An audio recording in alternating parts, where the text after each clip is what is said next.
Friends, welcome back to my YouTube channel ಸಿಹಿ ನೆನಪು Kannada vlogs. Friends, ನಾವಿವಾಗ ಬಂದಿರೋ ಬೀಚ್ ಯಾವುದು ಅಂತ ಆಲ್ರೆಡಿ ನಿಮ್ಗೆ ಗೊತ್ತಾಗಿದೆ ಅಲ್ವಾ? ಕಲ್ಲಂಗೋಟೆ ಬೀಚಿಗೆ ಬಂದಿದ್ದೀವಲ್ವಾ. ಸೊ ನಾವು ಒಂದು ಸ್ವಲ್ಪ ಬೇಗ ಬರಬೇಕಾಗಿತ್ತು. ಚರ್ಚಿಗೆ ಹೋಗಿ ಸುತ್ತಾಡಿ ಬರೋಷ್ಟರಲ್ಲೇ ಸಖತ್ ಟಯರ್ಡ್ ಆಗೋಯ್ತು. ಆನ್ ದ ವೇ ಬರ್ತಾ ಊಟ ಮಾಡ್ಕೊಂಡು ಬಂದ್ವಿ. ಮಧ್ಯಾಹ್ನ ಊಟನೂ ಲೇಟ್ ಆಗೋಗಿದ್ದ ಕಾರಣ ನಾವು ಬೀಚಿಗೆ ಬರೋದು ಲೇಟ್ ಆಗೋಯ್ತು. ಎಲ್ಲ ಆಲ್ರೆಡಿ ಆಡಿ ಸುಸ್ತಾಗಿ ಹೋಗಿದ್ರು. ನಾವು ಆವಾಗ ಹೋಗ್ತಾ ಇದ್ವಿ, ಆಗಲೇ ಸೂರ್ಯ ಮುಳುಗ್ತಾ ಇದ್ದ. ನಾವು ಬೇಗ ಹೋಗಿದ್ದೀರೋ ತುಂಬ ಗೇಮ್ ಆಪ್ಷನಲ್ ಜಾಸ್ತಿ ಇದೆ ಫ್ರೆಂಡ್ಸ್ ಅಲ್ಲಿ ಕಲ್ಲಂಗೋಟೆ ಬೀಚಲ್ಲಿ.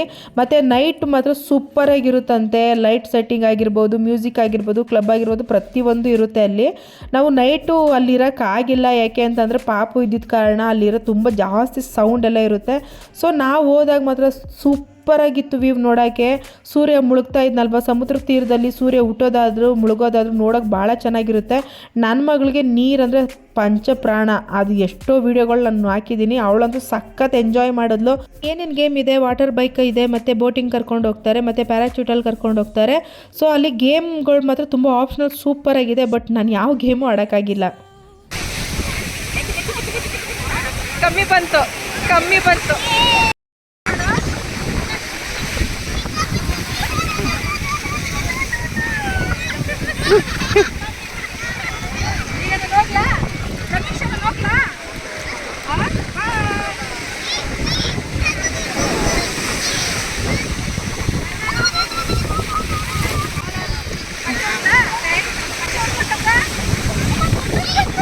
ದೊಡ್ಡದು ಬಂತು.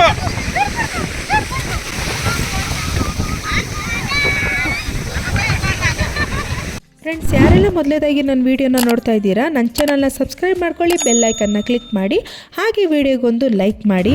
ಆಲ್ರೆಡಿ ಸಬ್ಸ್ಕ್ರೈಬ್ ಆಗಿರೋರು ದಯವಿಟ್ಟು ವಿಡಿಯೋಗೊಂದು ಲೈಕ್ ಮಾಡಿ. ಕಲ್ಲಂಗೋಟ್ ಬೀಚಲ್ಲಿ ಬಾಗ ಬೀಚ್ಗಿಂತ ಆಪ್ಷನಲ್ ಸೂಪರಾಗಿದೆ. ಅದು ನೈಟ್ ಆದಮೇಲೆ ಲೈಟ್ ಸೆಟ್ಟಿಂಗಿಂದ ಹಿಡಿದ್ಬಿಟ್ಟು ಡಿನ್ನರು, ಡ್ಯಾನ್ಸಿಂಗು, ಮ್ಯೂಸಿಕ್ಕು ಎಲ್ಲ ಸೂಪರಾಗಿರುತ್ತಂತ ಅಲ್ಲಿ. ಮಂಜು ಹೇಳ್ತಾಯಿದ್ರು, ಯಾಕೆಂದರೆ ಮಂಜು ಆಲ್ರೆಡಿ ಹೋಗಿ ಬಂದಿದ್ರು. ಆದರೆ ಅಲ್ಲಿ ಪಾಪುನೆಲ್ಲ ಇಟ್ಕೊಂಡು ಇರೋಕ್ಕಾಗಲ್ಲ. ಯಾಕೆಂದರೆ ಸಖತ್ತಾಗಿ ಮ್ಯೂಸಿಕ್ ಎಲ್ಲ ಜಾಸ್ತಿ ಇರುತ್ತಲ್ವಾ, ಅದೆಲ್ಲ ಮಕ್ಕಳಿಗೆ ಕಿರಿಕಿರಿ ಅನ್ನಂಗಾಗುತ್ತೆ. ಅದಕ್ಕೆ ನನಗೆ ಅಲ್ಲಿ ನೈಟ್ ಅಲ್ಲಿ ಇರಬೇಕು ಅಂತ ನನಗೇನಂತ ಅನಿಸಿಲ್ಲ. ಆದರೆ ಅಲ್ಲಿ ಗೇಮ್ಸ್ಗಳು ನಾನು ಏನು ಆಡೋಕ್ಕಾಗಿಲ್ಲ ಅಂತ ಸಖತ್ತಾಗಿ ಬೇಜಾರಾಯಿತು ಫ್ರೆಂಡ್ಸ್. ಯಾಕೆ ಅಂತಂದರೆ ಅಲ್ಲಿ ಟಿಕೆಟ್ ತೊಗೊಂಡು ಆಗಲಿ ಒಂದು 20-25 ಜನ ನಿಂತ್ಕೊಂಡ್ಬಿಟ್ಟಿದ್ರು ವಾಟರ್ ಬೈಕಲ್ಲಿ ಹೋಗೋಕ್ಕೆ ಮತ್ತು ಬೋಟಿಂಗ್ ಹೋಗೋಕ್ಕೆ. ಬೋಟಿಂಗ್ ಆಲ್ರೆಡಿ ನಾನು ಹೋಗಿದ್ದೆ, ಬಟ್ ಅಲ್ಲಿ ತುಂಬ ಚೆನ್ನಾಗಿ ಕರ್ಕೊಂಡು ಹೋಗ್ತಾಯಿದ್ರು. ಹಾಗಾಗಿ ಹೋಗೋಕ್ಕಾಗಿಲ್ಲ, ಮೇನಾಗಿ ಜನ ಜಾಸ್ತಿ ಇದ್ದಿದ್ದ ಕಾರಣ.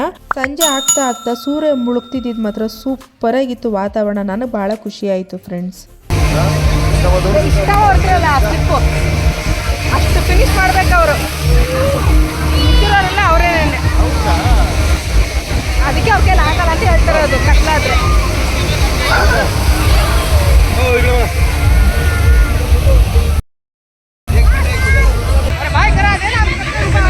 ನಾನು ವಾಟರ್ ಬೈಕಲ್ಲಿ ಹೋಗ್ಬೇಕು ಅಂತ ಅನ್ಕೊಳ್ತಾ ಇದ್ದೀನಿ. ತುಂಬ ಜನ ರಶ್ ಇರೋ ಕಾರಣ ಹೋಗಕ್ಕೆ ಆಗ್ತಾ ಇಲ್ಲ. ಇನ್ ಕೇಸ್ ಆದರೆ ಹೋಗ್ತೀನಿ, ಆಗಿಲ್ಲ ಅಂದ್ರೆ ಅಷ್ಟೇ.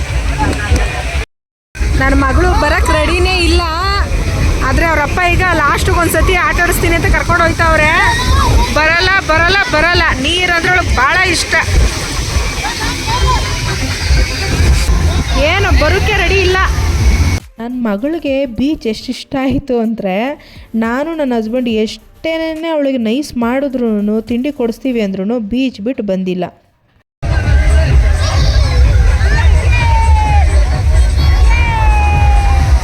ನನಗೆ ಒಂದು ಸ್ವಲ್ಪ ಆದ್ರೂ ಭಯ ಇದೆಯಾ ನೀರು ಅಂದರೆ ನೋಡ್ರಿ, ನನಗೆ ಜೀವ ಬಾಯಿಗೆ ಬರುತ್ತೆ ಅಲ್ಲೇ ನೋಡಿ. ಬಟ್ ಅವಳಿಗೆ ಅಷ್ಟು ಖುಷಿ ಆಗುತ್ತೆ.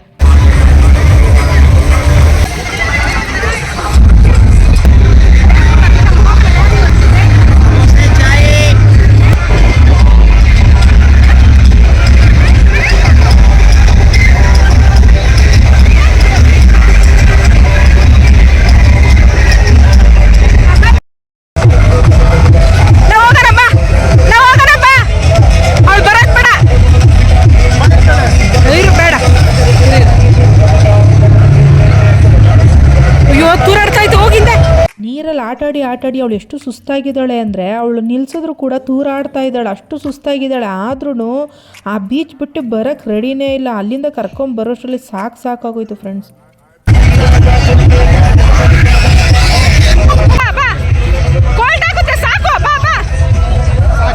ನೆಕ್ಸ್ಟ್ ಡೇ ಹೋಗಿದ್ದ ಪ್ಲೇಸ್ ಯಾವ್ದ್ಯಾವುದು ಅಂತ ನಿಮ್ಗೆ ಗೊತ್ತಾಗಬೇಕು ಅಂದರೆ keep watching my channel. Bye.